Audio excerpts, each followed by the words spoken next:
Sie hatten keine Berührungsängste mit dem Landleben. Die fast 40'000 Besucher vom Bauernland an der Aargauer Messe in Aarau. Und dazu hat es auch allen Grund gegeben. Die Aargauer Bauern und ihre Organisationen haben sich einiges einfallen lassen, damit man die erlebnisfähige Landwirtschaft auf eine einfache und direkte Art zu Gemüte führen und begreifbar machen. Und zwar nicht nur für den Gaumen und den Bauch, sondern auch mit einfachen spielerischen Erlebnispunkten, wo vielen das Bewusstsein von der Herkunft von unseren Nahrungsmitteln geöffnet hat. Daneben ist bei Flammkuchen, Fischknusperli oder Grilltem aus Aargauer Landwirtschaftsproduktion so richtig festliche Frischluftmessstimmung aufgekommen. Das gute Wetter hat natürlich mitgeholfen.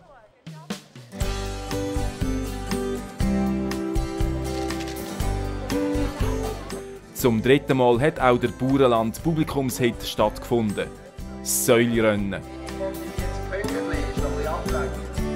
Dieser Event wird ebenfalls von einem Aargauer Bauer betreut, Alfred Vogt von Scherz. Er verratet uns, wie die Tiere auf den Anlass vorbereitet werden.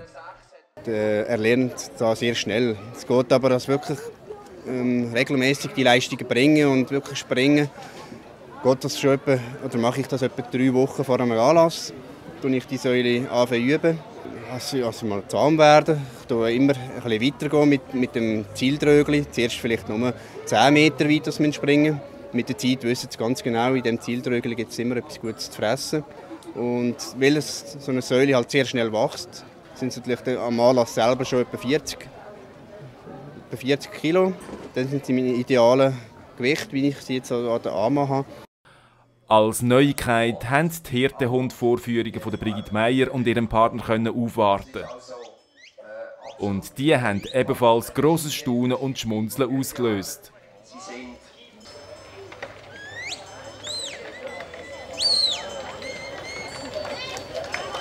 Wir haben das wieder einmal mehr tiptop gemacht. Zum Schluss noch ein paar Stimmungsbilder, wie sie eben nur in einem Bauernland hergezaubert werden können. Und damit wecken wir auch die Freude auf die nächste AMA. Mit den Aargauer Bauern und ihrem Bauernland. Denn ohne das wäre eine Aargauer Messe in Aarau schon fast nicht mehr vorstellbar.